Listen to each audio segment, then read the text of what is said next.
looking forward to having Jennifer on our podcast today because she's coming to the financial discussion from a totally different purview.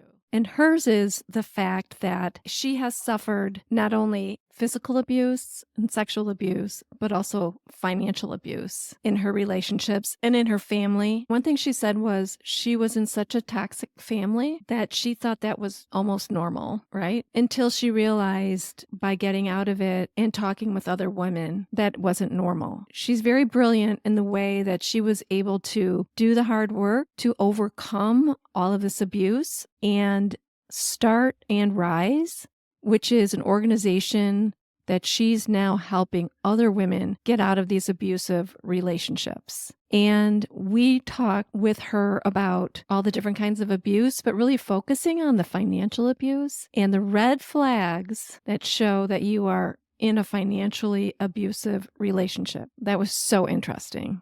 It was, and it's something I don't think we talk enough about on here, and it's something, so many of these red flags were just things that I could see women just being like, yeah, well, and I know we even mentioned that, but it's so interesting to bring these things to light, to really talk about them, and to have then Jennifer share her story about how she overcame all of this, because it's no easy feat, yet she has overcome all these things and then turns back around and puts her helping hand down to help other women come up and be where she is as well. Super impactful and super inspired. So inspiring. Not only did she start this organization helping other women who were in the same situation she was, but even after we got off the podcast, she then tells us that she's an investor in real estate and has made all of her money that way and has Airbnb. So we were like, wait a minute, maybe we stopped that recording too early because she's really blown it out of the water. Came from, like she said, nothing in a very toxic family, abusive relationship, and did the hard work and moved on and is now a successful financial investor of real estate and started a nonprofit for other women. Fantastic. These women are so inspiring. They really are. And they really make you feel like, wow, I can do anything no matter which situation I'm in. I'm glad she's bringing some of these topics to light so we can continue to talk about them, so we can recognize them when we see them in each other, just to make sure that we're all staying safe and protected and in the best relationships that we can be, because we do want everyone to thrive. And as we talk about in the show, the power of women is unreal. And she shows that to you. And so if you're ready to get inspired, I think they're ready to tune in. I never thought something about abuse would be so inspirational. The overcoming of abuse and her creating this go-to resource for women in abuse, just like we're creating a go-to resource for women in their finances. Women are, like I said, a safety net for one another. So let's get started and hear her story.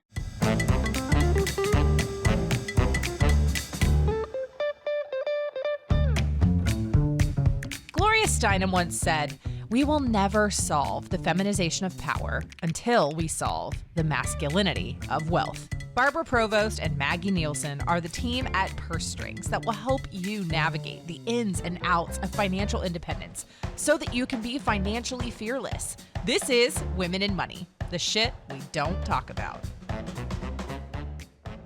We are so excited to dive into today's podcast. Our guest is Jennifer Solarte. And so before we dive in, could you introduce yourself of who you are, what you do, and just where you're located? Sure. I'm Jennifer Solarte. I'm from Chicago, Illinois, and I am the founder and CEO of And Rise, which is a 501c3 nonprofit organization where our mission is to empower women and girls to be the ultimate versions of themselves, no matter their adversities. And we provide free mental health services and wraparound support. And what does that mean, wraparound support?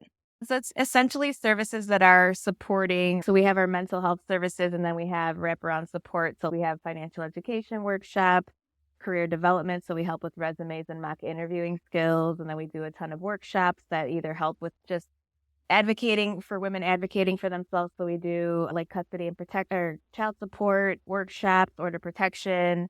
And then we have our women empowerment events. We do a lot of sound baths and reiki, and I'm into all the woo-woo, all things healing. So we do a lot of different things for women and helping women in their healing journeys. Jennifer, what brought you to starting this amazing organization? Yeah, so I went to this event in 20, I believe it was. And it was just realtors. I started becoming friends with a lot of realtors back then. And it was just a gently used clothing swap. So I needed blazers. I didn't have any blazers back then.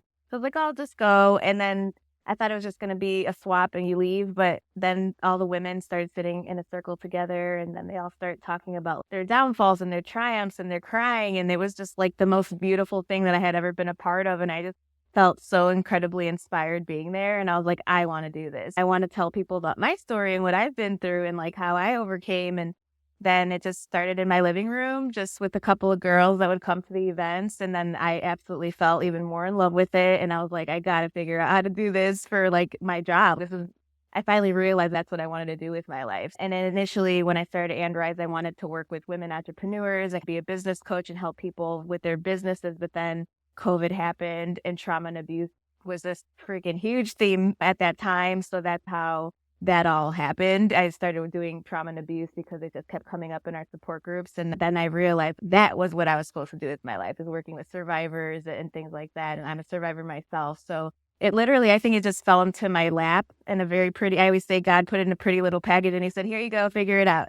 Wow. Can Yeah. you share a little bit about your story? Yeah, absolutely. So I'm a survivor of childhood sexual abuse. That my dad went through a lot of toxic relationships with romantic partners as well as friendships, and a lot of toxicity in my own family, like with very close family members and things like that. A lot of my story is me not really knowing that I had gone through any of that, because when you're in a dysfunctional setting for so long, when you're around other dysfunctional people, it all just seems normal. I didn't know the difference of toxicity and healthy relationships and any of that. Once I started And Rise, I was already on my healing journey before I started And Rise, but And Rise forced me to get more into it because of the work I was doing. And I was like, I can't be giving these ladies advice that I'm not even taking my own advice. So I have done everything that I have done has been to like help the women that I work with. And I know that I can't be out here telling them what to do if I'm not doing it either, because I've also had not so great therapists. I've had some great ones and I've had not so great ones. And the not so great ones aren't doing the work on themselves. And I was like, I don't ever want anybody to say, hey, I worked with this girl for a year and she didn't do anything for me.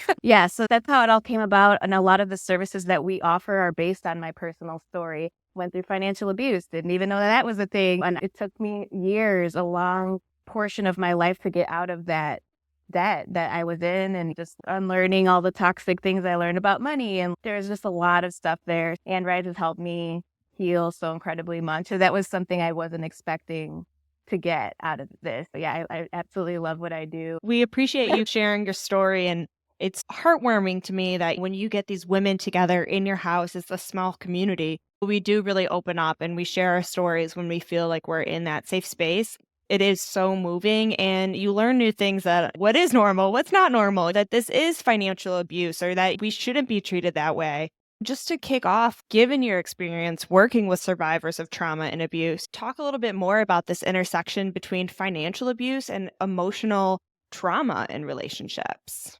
Yeah. And that was another one I didn't know about either, was emotional and verbal abuse. Didn't know that was a thing. And then once I figured it out, I was like, oh, I went through that too. And it was a really hard pill to swallow also when you're on your journey. And now you're realizing, oh, I've been through a lot of abuse. It's really hard to like fathom, I guess, that, wow, I've been like this my whole life and I didn't even know it. Part of, I would say, the intersection between financial and emotional abuse. Sometimes the financial stuff will happen before the emotional abuse, or sometimes the emotional abuse will happen before the financial stuff. But I feel like the reason that happens is, one, it's a loss of control and independence for the victim, right? At the end of the day, abuse is always about power and control. It has to have those dynamics in order to be called like abusive. And another thing too, with the financial portion of it, is isolation and dependence, right? Like, I'm making you be completely dependent on me because I'm either not letting you work, or I'm not even letting you spend your own money, your own paycheck, or there's a lot of different ways that people could be financially abused. But maybe I'm taking out a bunch of loans in your name, or taking out credit cards and racking up a ton of debt in your name. And now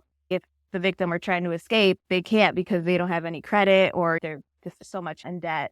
And then on top of that, if you've ever been in debt, there's a lot of shame and humiliation that goes with it. Being ashamed that you don't have money or the means to do things, or to go even just get a burger or something. That can cause a lot of pressure, anxiety, and stress. And I do feel like these things are done to break down the survivor and just have them be 100% like dependent on their abuser. And then the abuse can keep happening from that. And then there's a lot of other things that happen on top of the financial abuse. But I've been through that myself, and I remember not just thinking, oh, I'm just trying to help this guy get to the point where he's trying to get to. I'm doing the right thing. I thought I was doing the right thing by being a good partner and helping out with the money, taking on more of the bills and stuff like that. And now I realize like that wasn't, it was in his own favor. Like he's the only one that won in that situation. And I just got deeper and deeper into debt as time went on. So yeah. I feel financial abuse is really hard because sometimes you don't notice it until later or until you're in too deep and things like that. Do you have any like warning signs you see right away, very common tactics that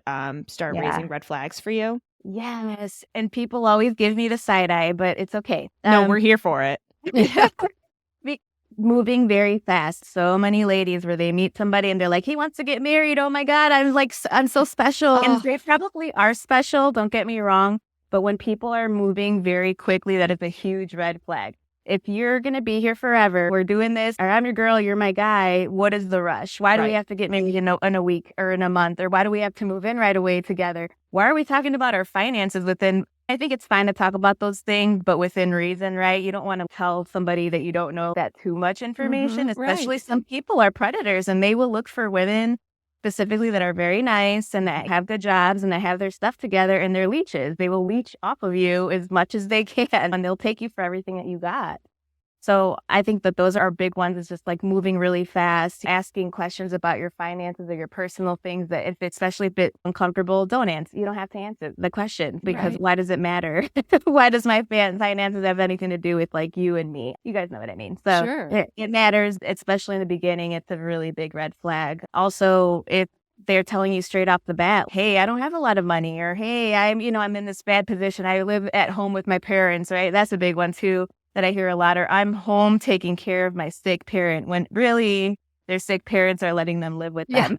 But they'll make it seem like I'm the caretaker, I'm doing this. So those are always, I'm like, are you sure that's true? Because I feel like every time somebody says that, that's like a red flag. Not always. Sometimes people are there to take care of a sick parent, but I would say the majority of the time. Just things like that. If there's ever anything that just sticks out to you where you're like, that's odd, listen to your gut. There's a reason that little thing came up for you, thinking, hey, that doesn't sound right, that it just didn't sit right with me. My stomach did something, my heart did something.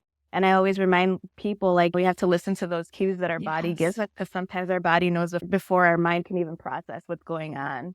Otherwise, our mind will just be like, that's okay because he's such a nice, he's taking care of them. So everybody gets laid off now and then. Like, we're so nice. We can talk ourselves out of that where you're like that instant. There's so many of us. I know our mind is, but because we're good people and we see the good in others, we tend to be like, oh, it's probably, we try to rationalize everything. It's probably because of this, or it's probably because of that. Or instead of doing that, I just say, hey, it is what it is. I didn't feel comfortable with that comment, or that was a red flag, or that seems funny, and really going with that, trusting what you feel. Yeah, listening to your gut. You can't say enough times, listen to because people will say, I know when he said that, I felt blah, blah, blah, I shouldn't have, but, and then you just ignore that gut feeling, right? And a friend said to me one time, what waves itself as a little red flag suddenly becomes a billboard. And you really need to pay attention to those little red flags or those feelings in your gut that something's not right. Yeah, absolutely. And also I preach that all the time. And I'm like, that's also where your self-love starts to come in, because now you're trusting yourself. You're listening to the things that your body's saying, hey, and then you're like, oh, I do trust myself. Like, I do know. But when you go through trauma and abuse, you stop doing those things because, right? If a lot of survivors think if I were that smart, I wouldn't have been in this situation in the first place, or he wouldn't have tricked me. So then we start losing that trusting in ourselves. But once we start to listen to the intuition and trust what the universe is telling us or where it's guiding us, that's where the self-love slowly starts to rebuild. And that's why I always tell everybody, just follow your gut. I promise it's steering you in the right way. That's your compass, your inner compass, that whatever you believe in, God, the universe, whatever it is, it's trying to guide you to goodness and to light. I love that. It's about taking pause, right? And thinking, wait a minute, making a decision here that could go one way or the other. So being really conscious about that. Interesting. All right, listen up. Dr. Barb here, and something big is coming your way. March is Women's History Month, and we're not just looking back, we are pushing forward. Purse Strings is bringing you a game-changing virtual event on Friday, March 14th, and you need to be in the room. This event is for all women, And we've titled it The Next Wave of Women Shaping Business and Wealth, because every woman we know wants to make an impact through their business and career goals and by creating generation wealth for their families.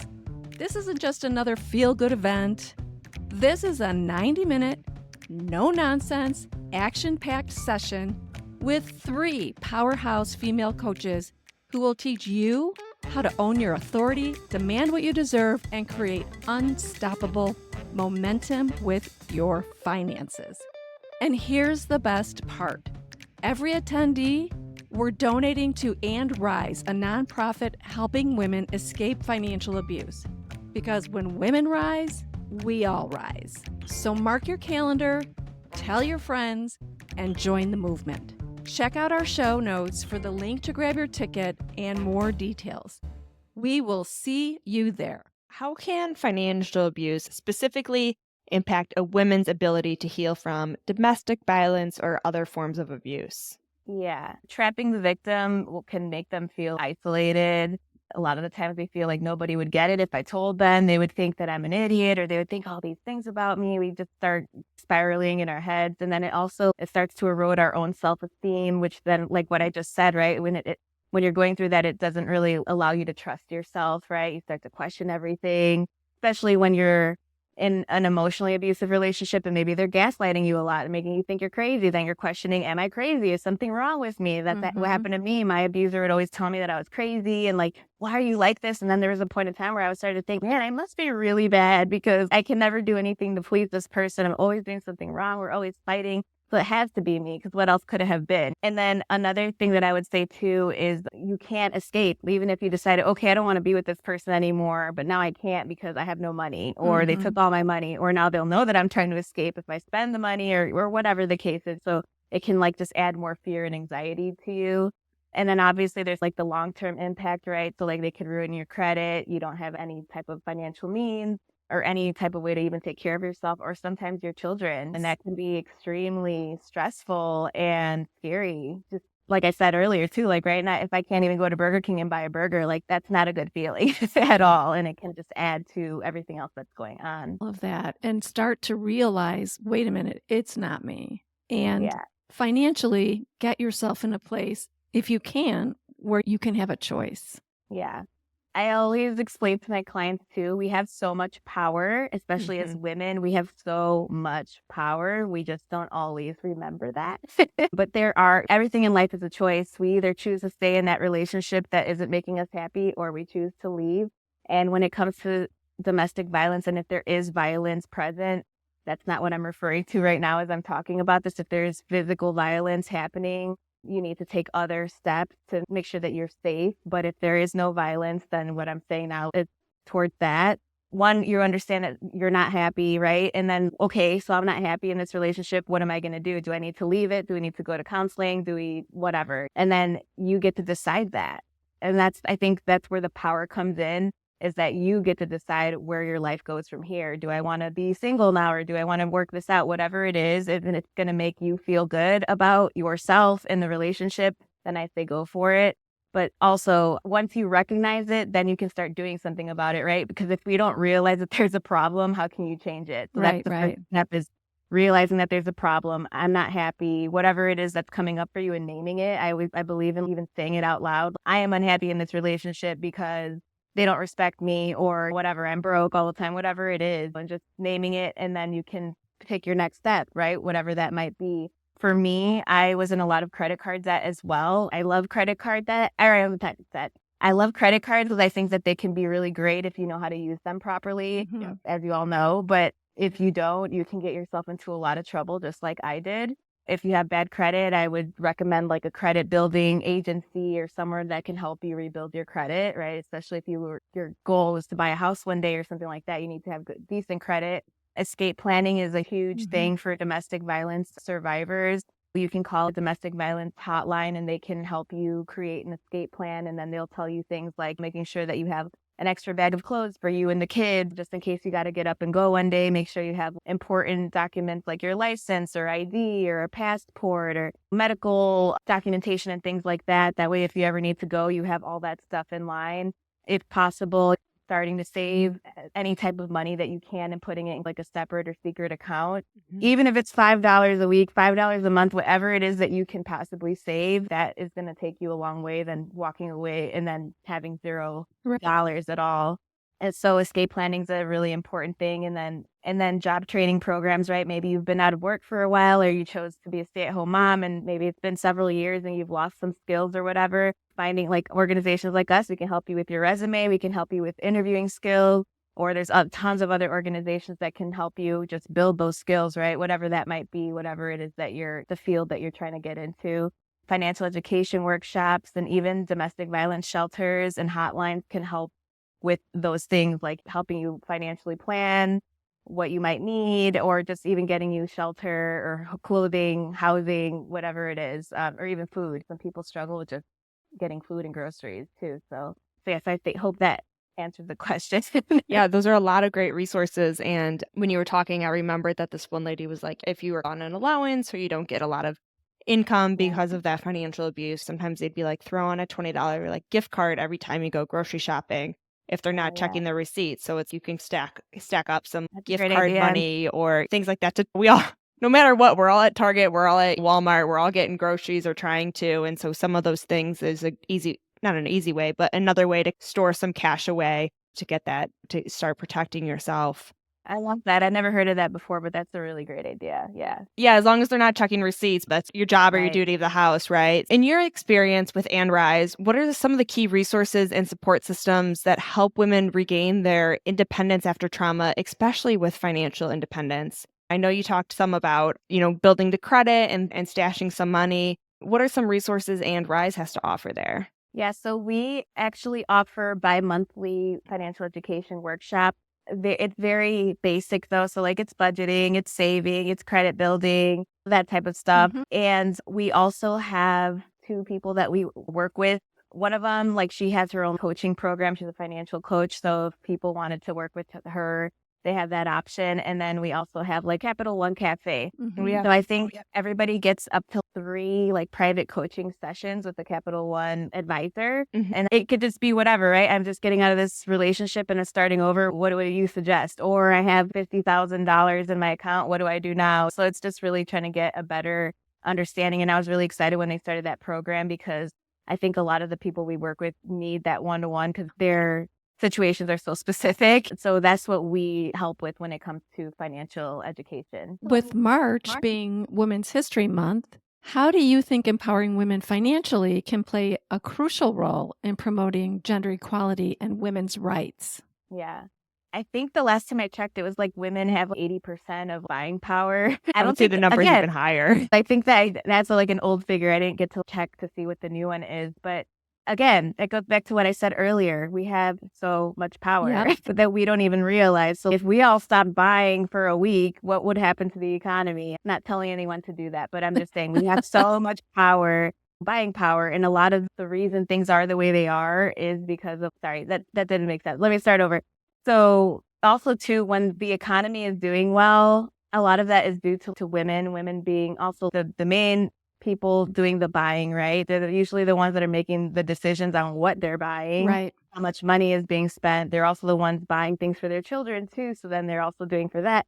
So there's a lot of things that go with being financially independent, but also too domestic violence and even sexual violence and things like that. They actually end up costing the economy more, and people don't really correlate those two things, right? When women have to constantly call the cops, it's taking away the cop resources. It's taking away like even the secretaries in like the police stations and lawyers. And then we're paying lawyer fees if you're paying for not paying, but like it's a pro bono lawyer, right? Or what is it called? A public defender, right? Mhm. So the people are paying for that. So people don't realize that when it comes to these things, it does affect the economy. So when women are actually doing good, being in healthy relationships, they're happy, their kids are happy, the economy is better. Yeah. People don't correlate that stuff. So that is really how it can make a big difference when we start taking these things seriously and start holding people accountable and start making the laws harsher. Yep. And then we have happier people, happier women, happier kids, and then you start to break those cycles. So I wanted to say that because I think it's really important. I don't think a lot of people realize that how much the power women do have and like when we are in good places, like mentally, emotionally, physically, everybody else does well too. Even our Absolutely. guys. Absolutely. Yeah. What is There's- it? All boats rise together. And Yeah. there is that huge correlation. I mean, there are a ton of resources that we all use. I'm thinking just like, we're just going to actually scratch that whole thought. Moving on. Okay, scratch that. Is that why you named your organization And Rise? So the ampersand, the and means your story isn't over yet. There's more to tell. And the rise means rising above any adversity. So yes, it's more than a pretty logo. There's meaning behind it. And when we first started, I was like, oh yes, I love that, because that's exactly what we stand for. Like, it doesn't matter what you've been through. You can be the best version of yourself. You gotta put work into it, but it's possible. And I love how you reiterate that no matter where you are in life, and you sure have been at points where you think, I don't have any power, that women are so powerful. And we tell them that all the time. Women, like you say, invest in their families, in their communities. They make, I think it's 95% of the purchasing decisions in the household. Oh, it's So they make a 95. huge impact on the economy. And women are, we always say, they build webs of influence. They don't build hierarchies. And what's important about that is when women need something, who do they go to? Other women who are willing to reach out and help. And that's when we put our arms together, we are building webs for one another. And from a financial standpoint, we say that women vote with their money. So wherever they're placing their money for purchases is what they're voting for. So if we want to have healthy food, we're going to buy healthy food and not buy unhealthy food. We're really going to steer the direction and vote with our money. And we need to realize how powerful that is. Absolutely. I love that you said that. And 95%, that's amazing. It's a lot. And it comes Yeah. back. You started with building that community around you, building that web, empowering more women. And you can just see that in action. So it's so empowering to me. And I'm so glad you had this kind of fall into your lap and made it this amazing and beautiful thing to help support other women, as that's just so important. And before our conversation wraps up today, the question we ask everyone is, what does financial freedom look like to you? Yeah, I love that question too. And I was thinking, oh my gosh, there's so many things that come to my mind. But for me personally, it is financial freedom is not having to second guess. Okay, I can't take that vacation because I'm short $500. Or it's just being able to buy and pay your bills without feeling bad about it, without feeling guilty about it. Also, it's being able to buy whatever I want. If I want to go on a vacation, I could just go. If I want to buy a nice purse, I could buy nice shoes. Yeah, so that's what it is to me, because I've been on both sides. I know what it's like to be poor and not have anything and barely scraping by. And then I'm on the other side now where I do very well for myself, and I've been very smart with my money, and I invest and do all different things like that. So I that's what I consider. It's just not feeling guilty about spending your money and feeling good, like knowing that you have more. I love that. That's amazing. And you're just such an inspiration for anyone else listening out there who might be in one of these abusive relationships, to have your story drop in there. You've been through all these different things, and again, and you still rise, and you're running this business. And so we appreciate you just coming on and being vulnerable and sharing your story with our community, as we know it's going to impact a lot of people. And we're just going to keep this conversation going, because we have to keep talking about it and bringing recognition here and helping women keep rising together. Yeah, thank you. Thank you, ladies, so much for having me. This was really fun. Of course, yeah. We'll have And Rise, all the information about them, the website, social medias, all that stuff in the show notes, so people can look into that more. And thank you, Jennifer, again for coming on today and sharing your story and your expertise. Of course. Thank you so much for having me. All right, we'll talk to everyone soon. Be financially fearless.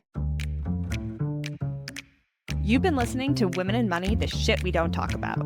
Now it's time to take what you've learned and make bold moves towards financial independence. Stay in the know by joining our newsletter for exclusive tools, resources, and updates that keep you financially fearless.